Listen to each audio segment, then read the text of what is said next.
played up in contrast to all the other activities in the series. Does a great job of showing how good. Hey, garage people, coming back at you with the start of a new random episode here. I got going and I realized I didn't film the start of the assembly process on this bad boy, so you know, figured I'd update you guys and we'll start making this video here. Got some Wendigoon on the TV. I'll flip you around. So, where we left off last, I don't know, it's kind of a glare there. Yeah, there we go. Where we left off last, if you recall, the Trailblazer was together, the steering was working, and everything was happy there, but the four-wheel drive situation was not so hot. It wouldn't engage when I turned the knob to four-wheel drive, even though it sounded like the actuator was working, and then it made like a clicking noise in the front end by the differential, but not in the differential, as I would later find out. But the moral of the story is we got the problem solved, or the mystery solved, the problem diagnosed, the parts ordered, and the new parts have arrived, and half of them are installed, and the other half I've got sitting on the bench right here, about to install.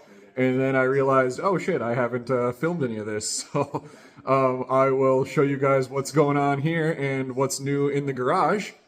And yeah, we'll be back on the same page, even though there's not a whole lot going on right now in garage speak, but that's not a bad thing either. I'm hoping to get this last little bit of this Trailblazer done, maybe even today.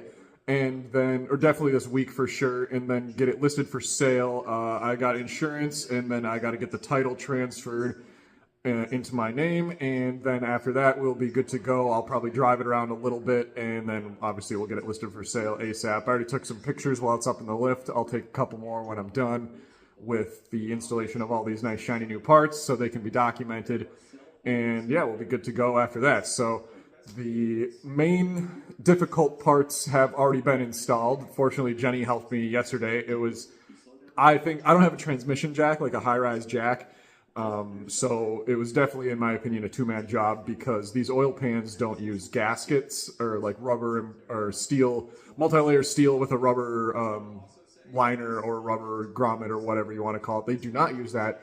It's, I'll flip you around here and show you. They use the oil pan, and then you just have to make your own gasket and install it. So that requires a little bit of nuance when you're installing it, just because you don't want to smear the bead that you laid, because then you might have a leak in your oil pan, which is impossible to fix after you've retightened it, because you can't inject sealer into that little gap, and then you also can't just spot treat it after you lower the pan. The gaskets get ruined because it's just a silicone. Oh, if you notice the new nail color, girlfriend got a new color. This is my girlfriend's garage after all, and yeah, I had to be the test bed because, like, you know probably about me, I've got great nail beds. It's a gift and a curse, so you know, we do what we can around here. So I'll flip you guys around and update you on the Trailblazer here, and then we'll do a little bit of an update on the general situation in the garage, because I got all the stuff sitting out, and yeah, go from there. So here we go, we're spinning around. So when I was talking about that oil pan here, here's the old one. New one is up there. It's exactly the same, but you can see there's no provisions for a gasket here. It just has these little divots in the pan that hold the silicone after you lay a bead along the inside, like around and inside and around and inside around the whole thing, and then when it squishes, it moves outward, and this channel retains a little bit of it, and then you have to let it sit for, you know, overnight at least, to make it set up. And as you can see, it's extruded a little bit right here, and yeah, it's fully solid rubber, like it doesn't smear around at all. So that's awesome, good to go there. If you look through here, through the oil pan, that's looking through the oil pan, you can see a little bit of light there because there's a little bit of light coming through the differential on the other side. That opening corresponds to, there's my four-wheel drive right here. This will slide into there, and that shaft goes through that opening, which is corresponding to this one right here. This flange that broke off is corroded in there, which corresponds to this piece right here, which will fit in there. So that should go back together really easy. I put a bunch of anti-seize on there to keep it from corroding up ever again. And then I've already went ahead on this side and got the differential back installed and attached to the oil pan and made it up. The only other thing was there is 2 bolts on the end of the air conditioner compressor right there. Those are in. And the differential is mounted and the drain plug on the bottom there is tightened. And I've got the fill plug installed right up there, but I got to pull that out and put some new diff oil in. And then after that's done, I will put the drive shaft through the oil pan and attach it, and then put the 4-wheel drive module on. Or actually, no, I'm going to hold off on that, because what I'm going to do first, after I get the shaft in there, is jack up the motor. And then I think you can see, yeah, right there, that thread sticking out. That is the motor mount on this side, and that is where it's supposed to be. But this one, you can see the hole right there. The motor mount is sitting, there's the threads right on top of it. You can see just sitting there. And that, so what I need to do with that is put my jack under the oil pan here and jack it up and move that thread over so it falls down through the hole. And then I will use my impact gun with these 2 nuts and attach them. And the motor will be back in its happy spot. The differential will have fluid in it. Then I can put, when that's in the right place, I can put the 4-wheel drive module back on this side and bolt it in. And then that will take care of the bottom of the motor, except for, you can see I got some oil spillage on there from my, I took the old oil filter off. So, yep, that's no big deal. We will get the new oil filter on. In here, I got a oil filter down there. 2 quarts plus 5 is 7, and then that's for the diff. And yeah, we'll be humming along real nice. And then what I'll have to do is these miscellaneous bolts right here. Here's the new actuator. These are seals for the steering rack. After the motor is in place, I'll reinstall the steering rack up in its location right here before I put any of the drive shafts and stuff back in, just to make that as easy as possible. So it'll be fluid in the differential, motor set back down. Then I think what I'll probably do is put the oil filter on, or the motor mount bolts on, oil filter on, and then 4-wheel drive on, steering rack, and then go about putting all the outer stuff on. The drive shafts click into the side, and the brakes will go back on. I've got a couple cross members that fit here. This drive shaft attaches to the U-bolts right there, the yoke. And yeah, Bob's your uncle. Then I just got to fill it up with oil after I set it back down and make sure I did lose a little bit of power steering fluid, but not very much. So pretty simple there. I got the brakes all zip tied up out of the way here, so I didn't have to disconnect anything there. Should be able to slap all that back on. Got to make sure this boot fits back in and re-grease this fitting here. Sway bar, I never was able to get that out, even with the oil pan off. I don't know how they got it in there in the first place, but anyway, I didn't need to get it out, fortunately, with the motor moved, so that was a non-issue, even though I thought it wasn't going to fly.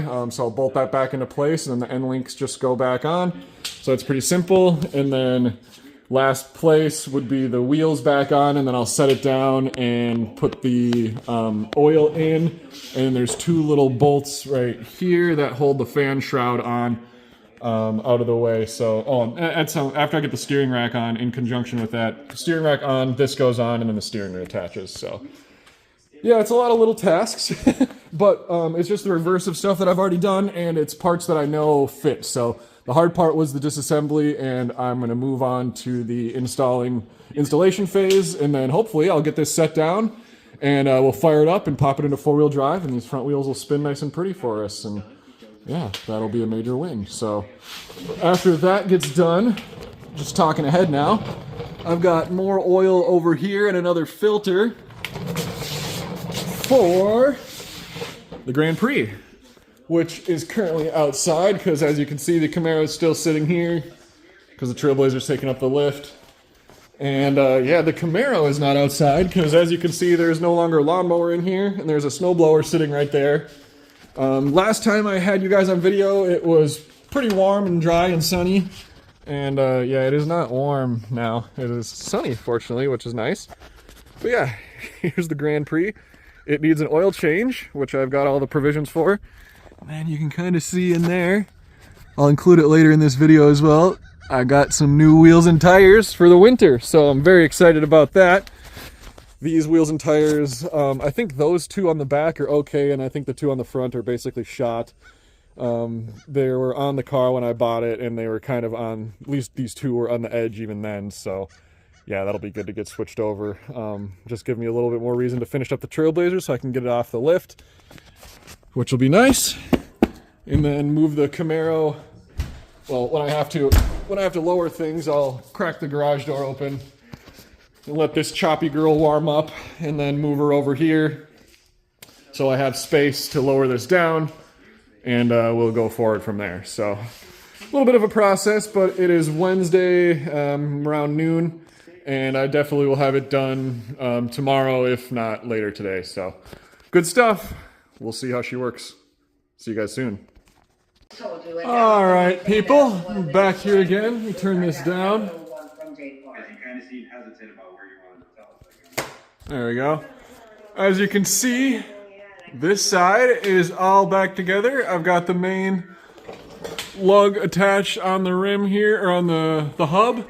The hub is installed, the brake rotor's back on, the caliper's back on, wheel speed sensor is installed back there with the disc deflector, and the brake line is secured with its little bracket right there. So everything is back to normal. Only thing I've got to do on this side is install the sway bar or the steering rack end link and put it in its location right here.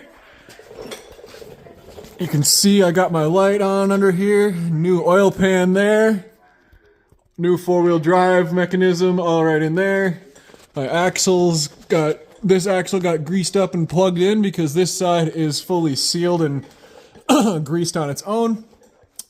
Got my differential over here, the axle's all plugged in, and it is filled up with new gear oil and sealed back tight. You can maybe see right there, I got my new K&N oil filter, which is great. I filled that up with 5W30 before I put it on. Sway bar is attached. End links are all bolted up, and the rotator parts with the bushings are attached as well. And you can see the back side of the hub there is all bolted down, and then the brake rotor or the brake caliper is attached to the hub. So I got to repeat the process. I got some oil dripped here from the steering when I had that apart and from residual, so I'll clean that up when I'm finally done and tested. But I got the rotor over here, the steering rack end link for this side, which goes in there.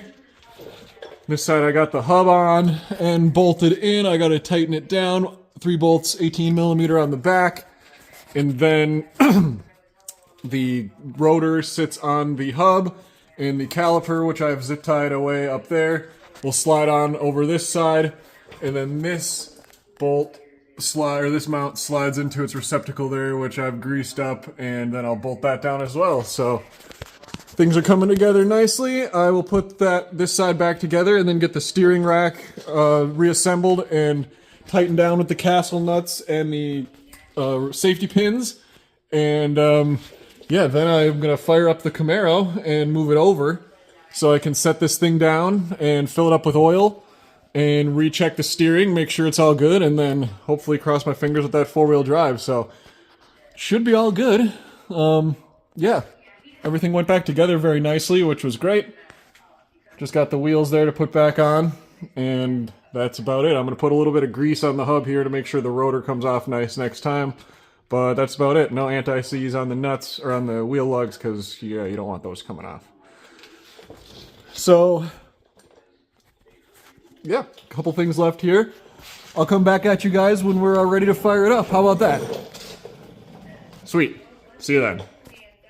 All right, garage people. It's almost sundown here. It is sundown. There's the moon. Just lighting up out here. I finished up with the Trailblazer, got everything bolted up, And if you can hear the pleasant rumble behind me, let me flip you around. It's chilly out here.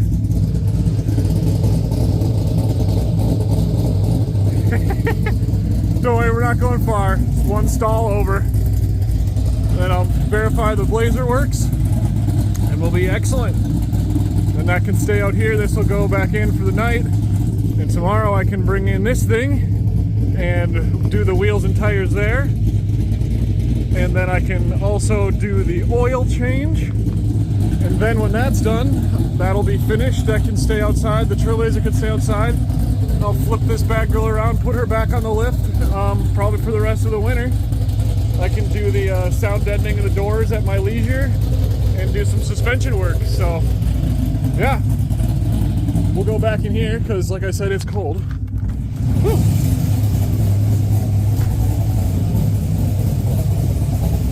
Go ahead and open the doors the whole way.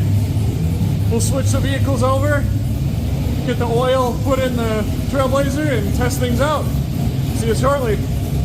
Alright, YouTube and everyone else, welcome back to the garage for the last episode for now on the Trailblazer.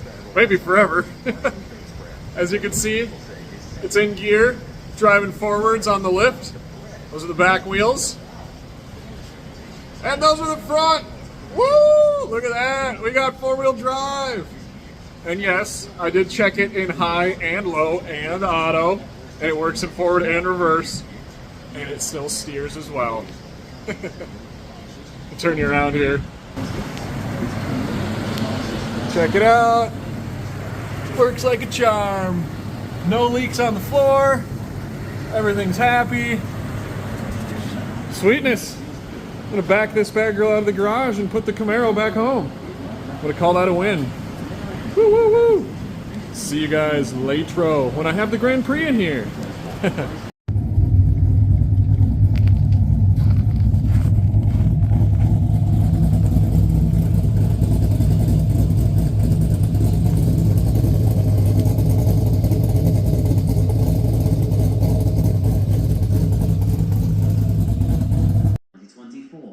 Alright everyone, watching a little true crime on the YouTubes.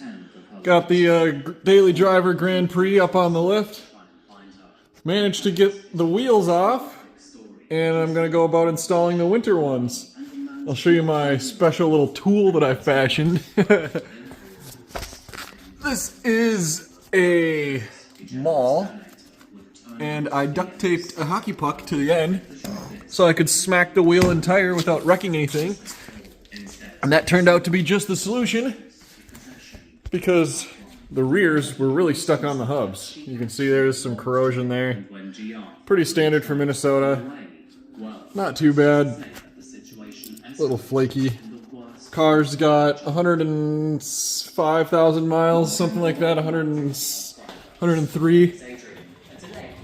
Got the oil draining out and from the filter as well. Got my new filter right here ready to go. Drain plug, pop that in there.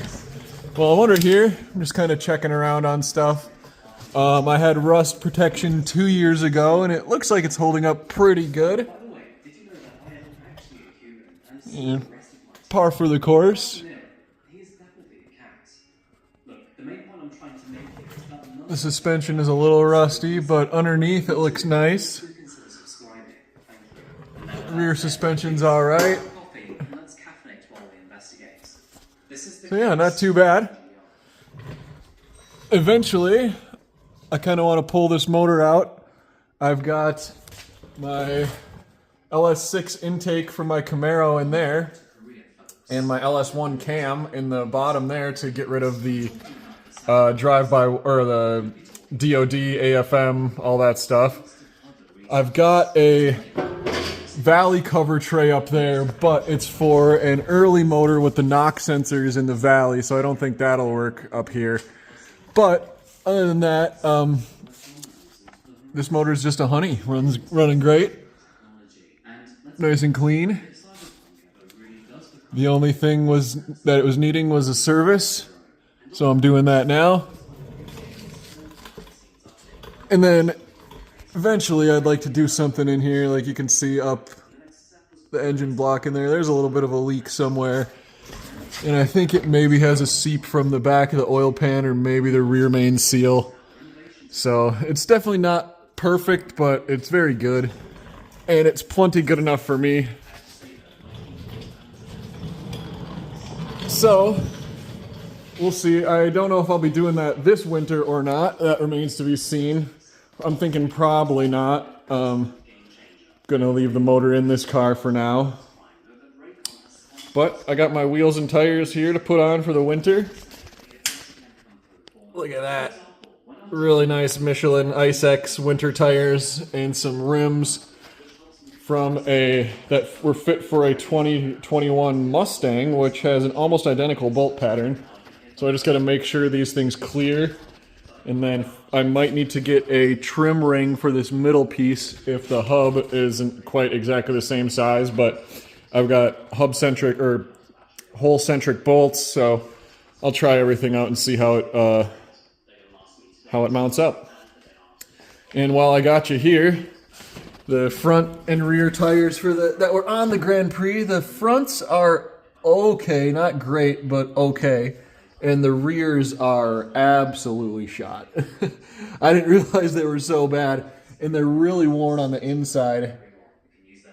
Oh my god, I didn't know they were so bad. No wonder it was so vibrating. So yeah, very stoked to get these things off of here. These two rear tires are junk. Might try to sell the two front ones, but I'll strip them off at some point, and then I'm gonna go ahead and polish these wheels up. They are fine looking on the outside, but you can see inside the wheel they're very dirty, so yeah, I definitely want to get those cleaned up. So I'm going to let this oil keep draining out of here, and we will get the new stuff in and get these tires on, and I'll come back with you guys when I got a couple of them mounted and see how it looks. So yeah, so far so good. All right, garage people, look at those beauties there. Oh yeah, muscle.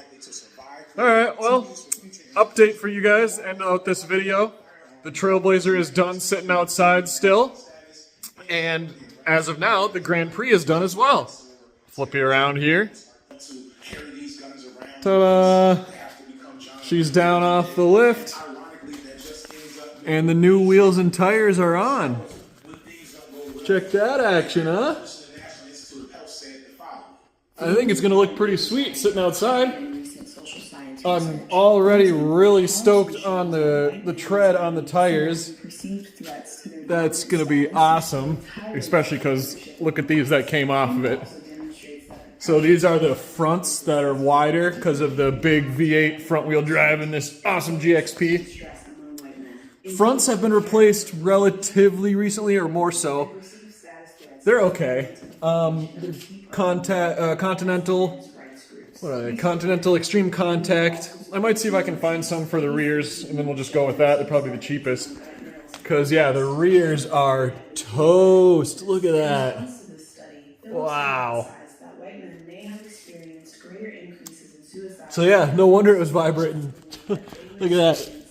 Getting down, no, not down to the cords on the, not down to the cords, but all the tread is gone on the inside of these rear tires, and you can't rotate them because these tires are, obviously you can tell, these ones are a lot narrower than these ones. So the front ones are fat and the rear ones are skinny, so you can't rotate them. So that's kind of the conundrum you run into there.